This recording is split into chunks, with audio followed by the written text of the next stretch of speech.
성령의 살바라 이 땅에 불어오소서. 반갑습니다. 산골의 아침. 오늘 말씀은 요한계시록 10장 5절부터 11절까지 말씀입니다. 내가 본 바 바다와 땅을 밟고 서 있는 천사가 하늘을 향하여 오른손을 들고 세세토록 살아계시니 곧 하늘과 그 가운데 있는 물건이며 땅과 그 가운데 있는 물건이며 바다와 그 가운데 있는 물건을 창조하신 이를 가리켜 맹세하여 이르되 지체하지 아니하리니 일곱째 천사가 소리내는 날 그의 나팔을 불려고 할 때에 하나님이 그의 종 선지자들에게 전하신 복음과 같이 하나님의 그 비밀이 이루어지리라 하더라. 하늘에서 나서 내게 들리던 음성이 또 내게 말하여 이르되 내가 가서 바다와 땅을 밟고 서 있는 천사의 손에 펴놓인 두루마리를 가지라 하기로 내가 천사에게 나아가 작은 두루마리를 달라 한즉 천사가 이르되 갖다 먹어버리라. 내 배에는 쓰나 내 입에는 꿀같이 달리라 하거늘 내가 천사의 손에서 작은 두루마리를 갖다 먹어버리니 내 입에는 꿀같이 다나 먹은 후에 내 배에서는 쓰게 되더라. 그가 내게 말하기를 내가 많은 백성과 나라와 방언과 임금에게 다시 예언하여야 하리라 하더라. 아멘. 네, 이 구름을 옷 입고 있는 이 천사, 무지개가 그 머리 위에 있고 발은 불기둥 같은, 이 다리가 불기둥처럼 되어 있는 이 천사는 선지자의 사역을 관장하고 선지자에게 메시지를 전해주고 선지자를 세우는 사역을 한 천사다, 이렇게 볼 수가 있다 말씀드렸습니다. 근데 이 천사가 이제 하늘을 향하여 오른손을 들고 맹세를 합니다. 세세토록 살아계시니 하면서 쭉 맹세를 하는데 이거는 엄청난 일을 분명하게 지금 말하고 있는 것입니다. 맹세는 쉽게 하는 게 아니죠. 하물며 천사가 맹세를 하고 있다. 이거는 굉장히 중요한 것을 말하려고 하는 것입니다. 그 내용이 뭔가 보니까 지체하지 아니하리니 일곱째 천사가 소리내는 날 그의 나팔을 불려고 할 때에 하나님이 그의 종 선지자들에게 전하신 복음과 같이 하나님의 그 비밀이 이루어지리라. 이 내용입니다. 선지자들에게 전하신 복음과 같이 하나님의 그 비밀이 이루어진다. 이 내용이 뭘까요? 하나님의 그 비밀, 또 선지자들에게 전하신 복음, 이게 뭐겠습니까? 이것은 아브라함부터 쭉 계속해서 전해진 메시지입니다. 그것은 유대, 이스라엘을 통해서 열방이 복을 받을 것이다 하신 그 내용이죠. 그게 바로 하나님의 그 비밀입니다. 우리가 하나님의 비밀 이렇게 하면은 인디아나 존스 같은 그런 분위기를 생각하시면 안 됩니다. 그런 분위기로 비밀이라고 느끼시면은 성경 해석에 상당한 지장을 받습니다. 그건 상당히 안 좋은 뉘앙스를 가지고 본문에 접근을 하게 됩니다. 비밀은 이미 다 말해져 있는데 성령께서 조명해 주시지 않아서 가려져 있는 그런 내용입니다.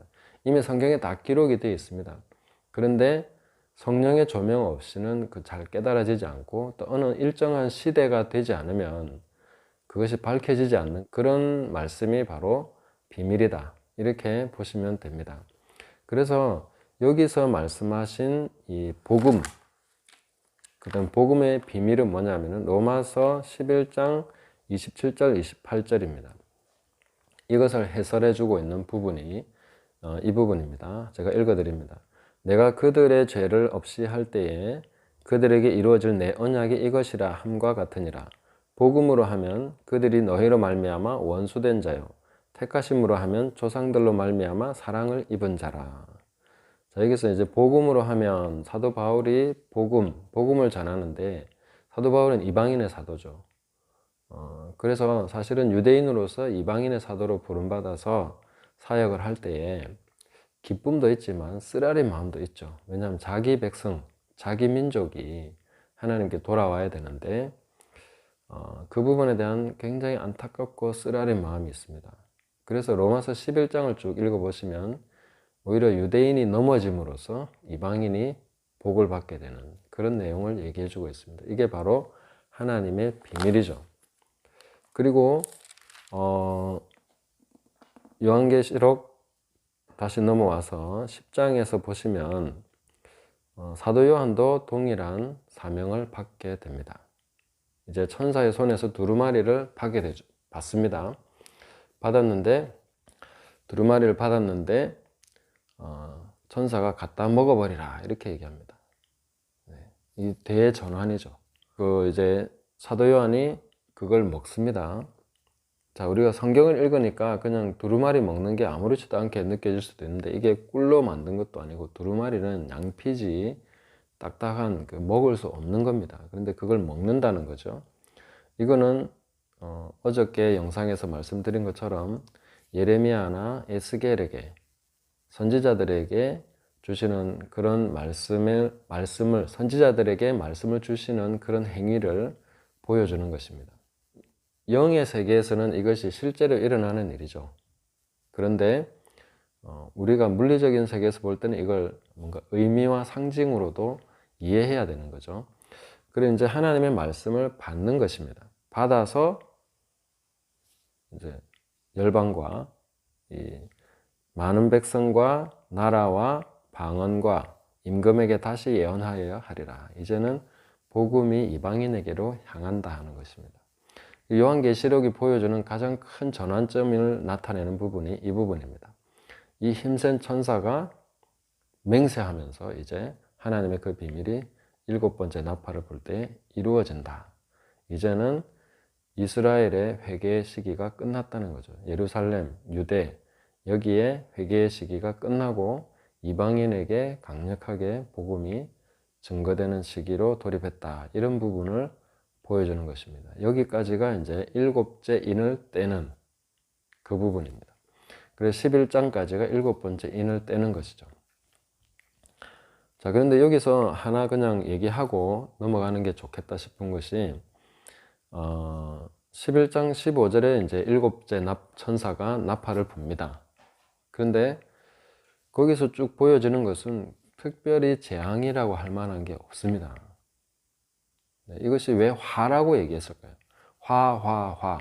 5번째, 6번째, 7번째 나팔이 화라고 얘기했는데 두 번째까지는 화라는 것이 어느 정도 이해가 됩니다. 그런데 세 번째 나팔은 화라는 것이 이해가 안 되죠.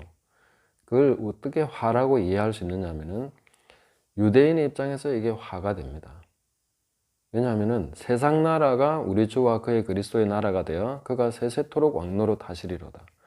그러니까 이제는 유대 땅만이 아니라 세상 나라 전체를 향한 복음, 하나님 나라가 선포되고 이제 복음이 이방인에게로 전파되고 그 나라가 확장됐다는 것입니다.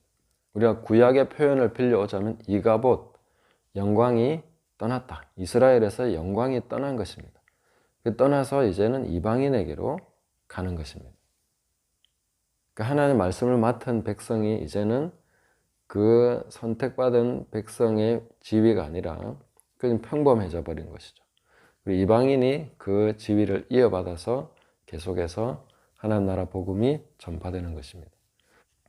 이런 대전환을 보여주고 있고 그래서 7째 나팔이 화가 되는 것이죠. 하나님의 영광이 이스라엘에게서 떠나는 거니까요. 그게 바로 화입니다.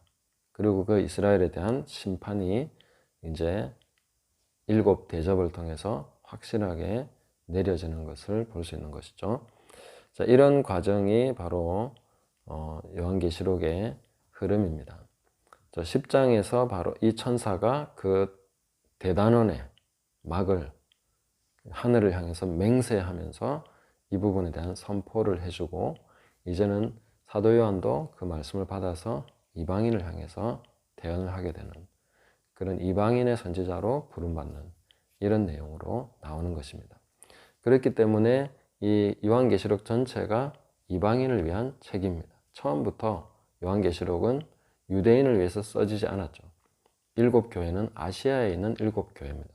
그들을 위한 책이고 또 우리가 지금 현재 복음을 받고 예수님을 믿고 우리가 하나님 나라의 구성이 된 이런 정당성에 대해서 요한계시록은 확실하게 보여주는 그런 서신이기 때문에 이 부분을 우리가 잘 이해하는 것이 아주 중요하다 하겠습니다.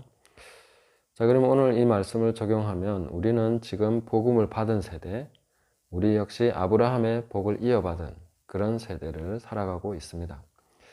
이 복음을 소중하게 여기시고 하나님 말씀을 또 맡은 자로서 이 복음을 담보하고 있는 우리 자신의 삶이 복음에 합당한 그런 삶을 살아야 되겠죠. 오늘 하루도 하나님과 동행하면서 예수님을 바라보시면서 성령님과 함께 그렇게 복음에 합당한 삶을 살아가시기를 예수님의 이름으로 축복합니다. 감사합니다.